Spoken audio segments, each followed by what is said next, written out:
everybody, Dr. Tammy here. Going to do a quick little Facebook Live video on a really fun topic on medical cannabis. That is one of the little known things that I haven't talked about much about the cannabis plant, and I was thinking about doing a video today on kind of the stigma attached to cannabis and how all the history came about and why we look at it and view it so bad and have all these myths about it. But you know what I thought? No, the more I talk about the nerdy science, the medical aspect of how wonderful and amazing this plant is as medicine, that will start the conversations that will destigmatize our slang terms like marijuana. And so, really what I want to do is I want to start calling this medical cannabis, calling it what it is, talking about the medicines in it. And as I was kind of doing some of the research to talk about neuropathy, I thought one of the really cool things to talk about would be to talk about the terpenes, because I haven't really talked about those. So the plant has over 100 different, maybe some people even say 200 medicines if you talk about the flavonoids and the terpenes. And so literally you wouldn't go to the pharmacy and get a blood pressure medication for your cholesterol, or you wouldn't get an antidepressant for a birth control pill. So, that's the same thing. All these different cannabinoids and terpenes all have different functions. So I want to talk about a little bit about neuropathy. So those people who are interested in, if you have neuropathy, you're not alone. And so how can this help me? So I can make this really applicable for you. So they think that about 20 million people in the US have neuropathy. And neuropathy is basically nerve pain. And it's indicated by weakness, numbness, or pain in any area where the nerves live or extend to. And it's usually presented as stabbing, burning, or tingling. I used to do lectures on neuropathy, and I would show pictures of feet that had literally like bulletin board stick pins stuck all over it, because people say that it feels like that. And it's interesting, one time I was taking a bunch of supplements that had too much B6 in it, and I got neuropathy I got toxic on B6. And it was the weirdest thing. It was like every time I walked, it was like numb, but it was painful, and it was just the weirdest thing. So I cannot imagine having that all the time. If you've ever been in the car or had your legs crossed too long and had your leg go numb, go to sleep, that's a form of it's a temporary neuropathy. But oh my gosh, if I had to have that kind of pain all the time, I would probably be suicidal. So this is a big deal for people who have neuropathy. And one of the things about neuropathy is the medications that are available. What do we have? We have opiates, narcotics, morphine, and I just had some patients in the other day, and she had a video of her husband who had literally taken so much morphine, and the doctor was giving him that amount that he was falling asleep in his dinner plate. She's like, we will never go back to that ever again. I'm gonna make sure I'm recording while I'm talking.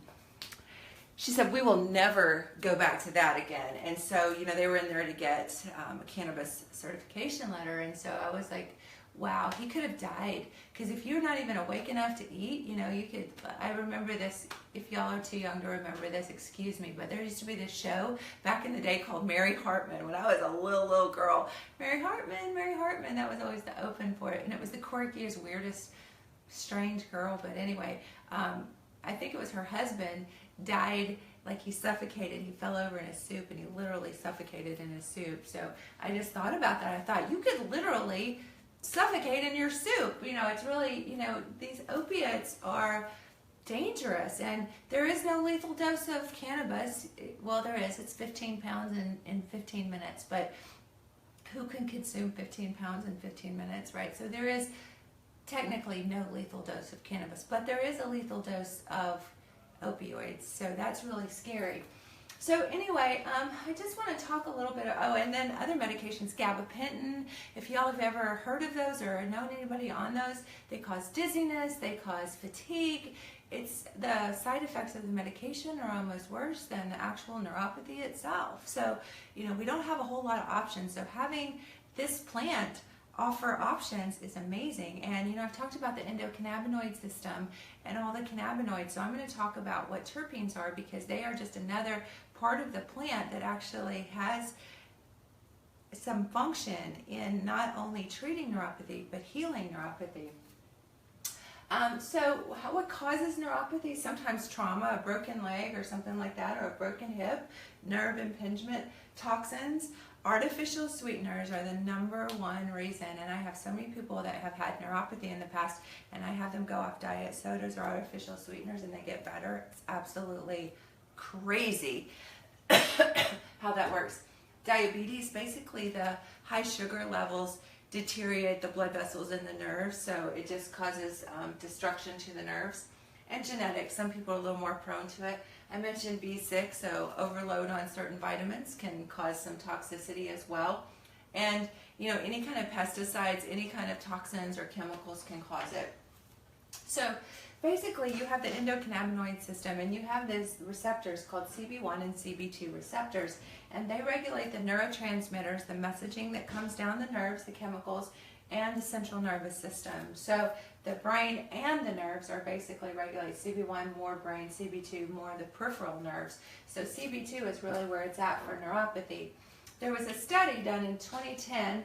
It was a single inhalation of 25 milligrams of a 9.4% THC given 3 times a day, and it was given for about 5 days, and that actually just eliminated the Catherine's bringing me some water.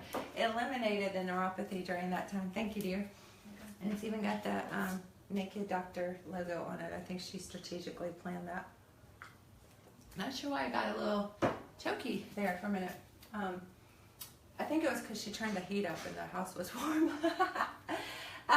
So anyway, I want to talk about terpenes and what a terpenoid is. So, I always say that there are over 200 different chemicals in the cannabis plant, and terpenes are just one of them. And terpenes actually give the plant its unique smell. So if you've ever heard of like super lemon haze, or all these different smells, which can be lovely or they can be a turnoff depending on whether you like the smell or not. And other plants have terpenes in them. Pine trees have a high amount of that of pine, basically, which is the terpene that makes it smell like a pine tree. So other plants besides cannabis have terpenes, but the cannabis plant has a lot of different terpenes in it, and so depending on how you grow your strains will depend on how much of that terpene you have. So the cool thing about doing this in such a medical, nerdy science way with the dispensaries and not just having it recreational is that you can treat different conditions with different strains that have different terpenes and different cannabinoids in them. So it's not just about the cannabinoids, it's about the terpenes too. So you'll hear the term terpenes and terpenoids. This is basically, the terpenoids are basically a different carbon hydrogen molecule, and it's the way it's basically in the flowering plant. It's a little bit different, so I'm not going to go into the nerdy science of that. But terpenes actually increase norepinephrine activity, which can help if you're tired. There are antidepressants like Effexor and some of those that you might be familiar with. So if you're tired and you need more norepinephrine in your body, or you have adrenal fatigue, it can really help with that. It acts like SSRIs, so those are serotonin reuptake inhibitors. You probably know Prozac and different antidepressants. And it actually helps to upregulate GABA. GABA is a calming brain neurotransmitter, and it kind of helps with sleep, and it helps with your immune system as well. And the terpenes are, wait for it, this is really cool, essential building blocks to complex plant hormones like sterols. So we can, just like I'm always saying, that the reason I got into bioidentical hormones, which is what my day job is because we have a hormone system in our body, or we can take plant hormones.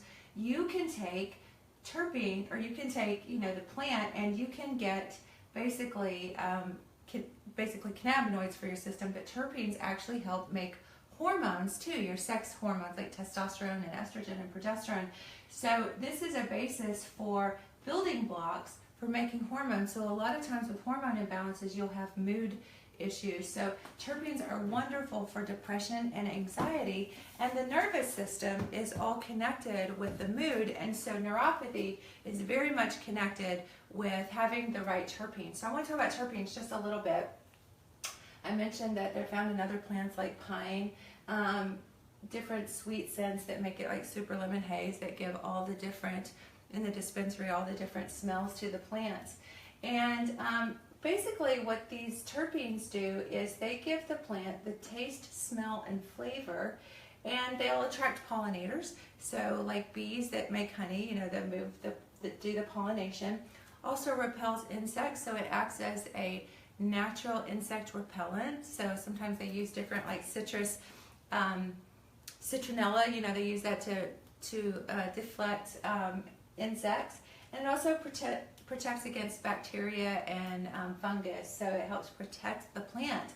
But how it works in our bodies is different strains do different things. And so limonene, which smells a lot like lime, increases the mood and helps with gastroesophageal reflux. So that's another thing. A lot of people have chronic nausea, which is one of the indications for the certification in Arkansas, are because they have a lot of acid reflux. I would love to do a whole video just on acid reflux and natural cures, and I think I'll do that, and I think I've done that in the past, but that's a little beyond the scope of what I want to talk about here, but this is awesome. There's another one called myrcene, which is a musky kind of smell, and it helps with anxiety. It downregulates some of those. It helps with GABA, and it works like an SSRI. And then there's humulene, which has an anti-inflammatory effect, and this is probably, myrcene and humulene are probably the best terpenes for neuropathy. So when you go to the dispensary, it's going to look just like a pharmacy, and it's going to be very professional, very clean, and there's regulations, and they are checking all these terpene levels, all these cannabinoid levels. So when they make a strain, and strains might be different from state to state, so you know, like what we call Black Widow or the Green Hash, or you know, whatever, the names don't mean anything because they'll be different, and different dispensaries will probably use different names of things to, you know, brand and things like that. But you will be able to look on the label just like medicine and see the percentage of certain terpenes and see the percentage of different cannabinoids, so that you can match the medicine to your disorder or to your disease or to whatever your issue is where you have a deficiency, to kind of fill that in. So I'm really super excited. A good friend of mine just got his dispensary approved in Mulberry, Arkansas. Yay, Corey. That's so awesome. And so this is moving forward. The more you know, the more empowered, the more educated you are, the better you're going to be able to get your needs met. So start studying now. You know, so many of my patients know more than I know about this stuff. Most people are just coming in to get legal. It's kind of funny. But, you know, I want to educate as much as I can, destigmatize it, make it medical medicine is what it is, and really kind of help people understand that and moving forward. So if you have any thoughts or anything you'd like me to do videos about, please comment, and I'll probably bring my friend Heffernan and do something a little bit more fun and engaging than just cannabis. You know, I don't want to do cannabis all the time. So anyway, maybe back on later tonight, or may see you tomorrow. But I love you all. Have a great evening, and please help spread the word, empower, educate. Don't just go based on myth and stigma and, you know, whatever you've heard about something. You know, as far as cannabis goes, do your research, educate yourself about it before you go talking out the side of your mouth when you don't know. And there's so much fear around this. We just want to kind of take that down a little bit, because this is happening, and we need to keep it very educated and empowered. So I'll see you tomorrow. Bye-bye.